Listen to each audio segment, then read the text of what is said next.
भगवान कृष्ण गीता अध्याय 9 को 21औं श्लोकमा अर्जुनलाई सम्झाउँदै मनुष्यहरूलाई स्वर्ग सम्बन्धी यसरी दिव्य ज्ञान उपदेश दिनुहुँदैछ कि जहाँ भन्नुहुँदैछ कि तेतं भुक्त्वा स्वर्गलोकं विशालं क्षीणे पुण्ये मर्त्यलोकं विशन्ति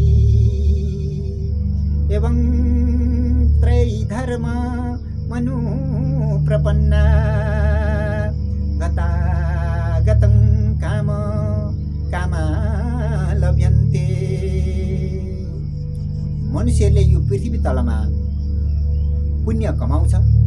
पुण्य कमाइसकेपछि त्यो व्यक्ति पुण्यको प्रभावले स्वर्ग जान्छ। स्वर्ग गइसकेपछि त्यो उसले कमाएको पुण्य क्षीण हुन्छ, यानी सकिन्छ। सकेपछि ऊ पुनः पृथ्वीमा आउने गर्दछ। यसको मतलब स्वर्ग जाने व्यक्ति पुनः पृथ्वीमा आउँछ। ऊ पुनरपि जननम पुनरपि मरणम पुनरपि जननी जठरे शयनम भन्ने शब्द यहाँ लागू भएको छ।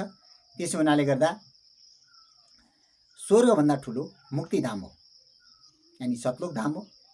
सतलोकमा गएको मान्छे पुनः फेरि जन्म लिइराख्नु पर्दैन। त्यसको माध्यम भगवान नाम संकीर्तन नै ठुलो हो भनेर यसरी भगवान कृष्णले अर्जुनलाई सम्झाउँदै मनुष्यलाई दिव्य ज्ञान दिनुभएको हो।